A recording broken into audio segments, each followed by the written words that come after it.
conectar virtualmente a Estados Unidos para hacerle una pregunta importante al compañero Manuel Loli.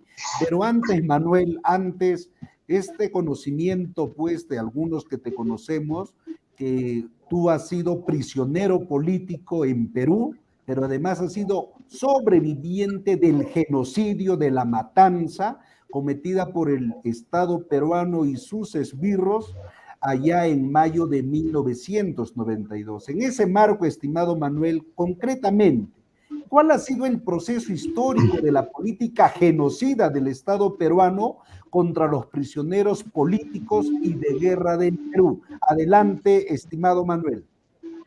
Muchas gracias, compañero Alex. Sí, definitivamente el Estado peruano, partamos de definir su carácter, pues tiene un carácter genocida. Todos sus gobernantes, sus funcionarios, ellos están bañados en la sangre del pueblo.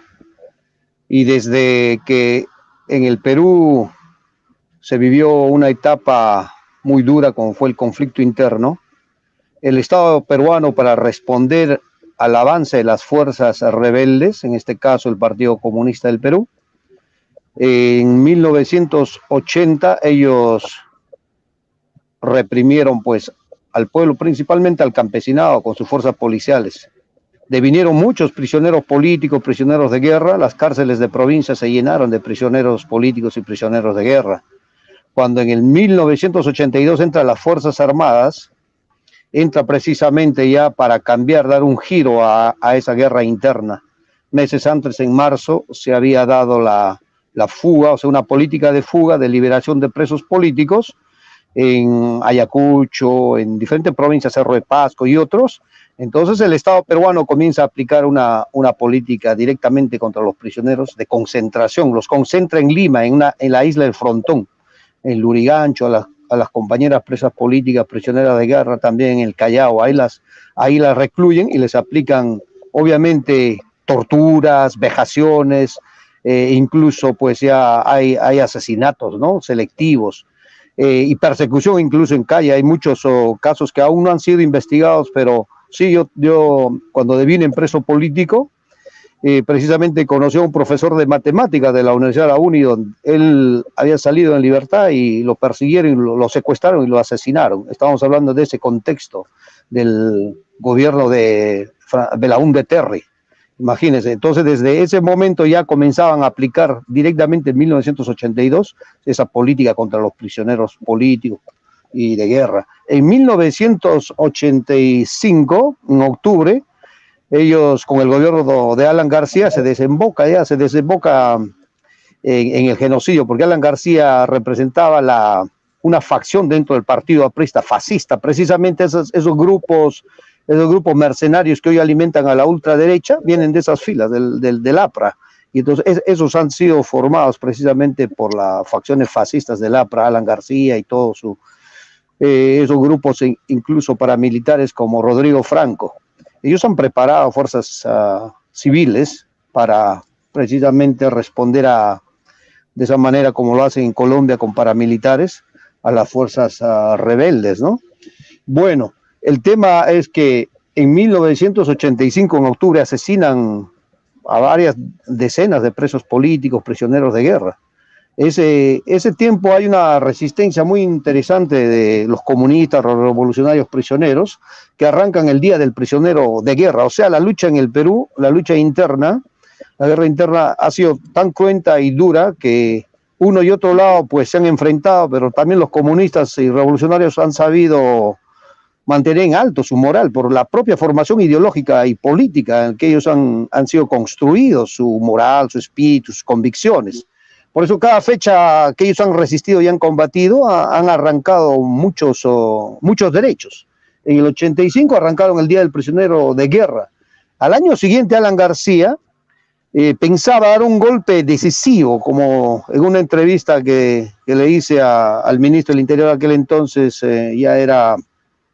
todavía yo no venía en ese año obviamente en preso político, le hice una entrevista y ellos me dijeron que pensaban dar un golpe contundente a la cabeza de la revolución ahí en aquel entonces, que consideraban estaba en las prisiones. Entonces ellos habían preparado el genocidio ya desde el año 86, en junio, ya lo tenían preparado. La resistencia de los prisioneros fue para defender su vida, su moral, y no fue un acto que venga de ellos de provocación. No, ya el Estado peruano tenía preparado. La política, entonces el Estado peruano tenía esa dinámica, ¿no? De ir golpeando a los que tenía más en sus manos, a los presos políticos, prisioneros de guerra. O sea, son cobardes, estos genocidas, estos delincuentes, como muy bien lo ha dicho el doctor y los compañeros, tienen esa naturaleza. Son genocidas, son cobardes, asesinos, torturadores, violadores. ¿A cuántas prisioneras políticas, incluso prisioneros, los han asesinado, los han violado en la DINCOTE? Toda esa policía, esas fuerzas armadas son mercenarias, actúan en servicio y en función de la mafia que domina el Estado peruano, porque son mafias, son organizaciones criminales. Ellos mismos se han encargado de desenmascararse. Pero bueno, entonces estos actuaron de esa manera. O sea, su dinámica fue eso. En el año 86 asesinaron a más de 306 prisioneros políticos, prisioneros de guerra. Imagínense. Y Alan García es el responsable principal. De eso no ha respondido. Ese sujeto, o sea, valiente, pero cobarde para morir, ¿verdad? Ese sujeto pues no ha sido valiente para enfrentar su responsabilidad, porque así son, esa es su naturaleza. Pero eso no quedó ahí. A los años siguientes, en el año 1992, en mayo, también el gobierno de Fujimori, precisamente con una nueva política centrada en el genocidio, pero desarrollada en los campos de la inteligencia operativa, van a desarrollar su lucha contrasubversiva. Todos estos gobiernos han violado su propio ordenamiento jurídico. Nadie les dice que no, está mal, que tienen que defender su Estado, pues es su derecho también defender su Estado de explotación, de opresión. Sí, pero ¿para qué tienen leyes? Pues para que lo cumplan, porque son un Estado, porque son un gobierno, entonces tienen que respetar leyes internacionales, incluso las leyes nacionales, su propia constitución, pero estos delincuentes lo violan, lo pisotean.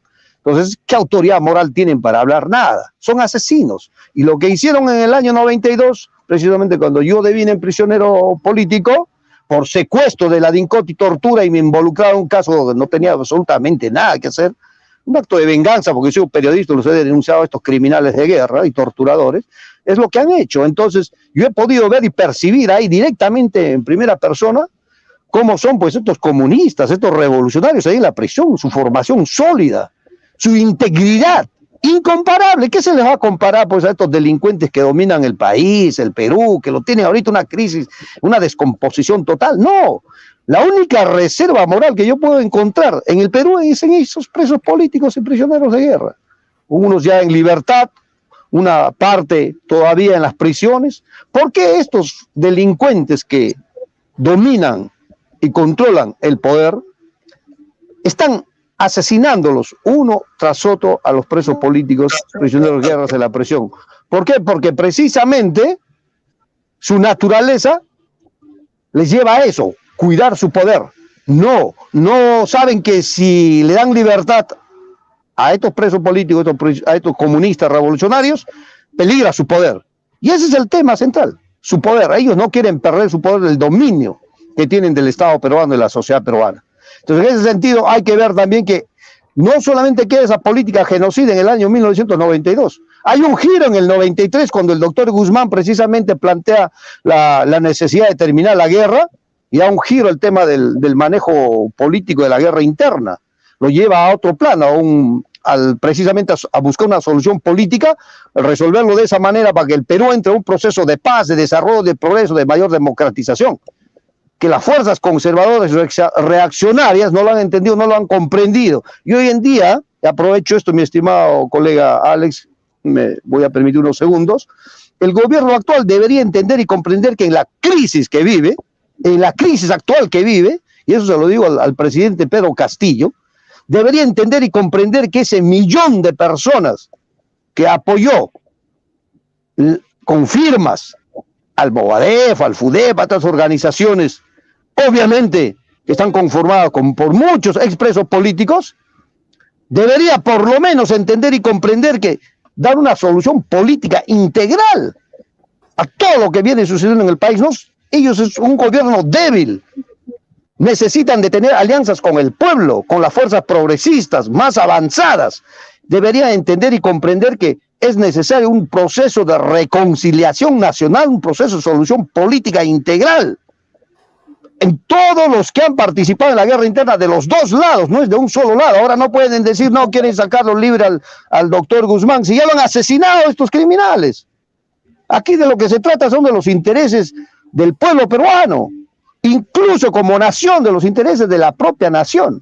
Bien, en ese sentido, pues debo decirte, mi estimado colega, y para todos los que nos escuchan, nos ven, que el Estado peruano ha continuado aplicando su política genocida, derivándolo en el plano jurídico, incluso criminalizando la protesta popular, haciendo más dura la vida de los presos políticos comunistas revolucionarios, al punto que han llegado pues a asesinarlo al doctor Guzmán, y hoy se están vengando contra las mujeres prisioneras en su conducta, en su moda corrupta. Estos sinvergüenzos criminales no cejan, y es el momento de ponerle alto, desenmascararlo constantemente, como lo hace usted, y yo lo felicito. Eso sería todo, mi estimado, por el momento.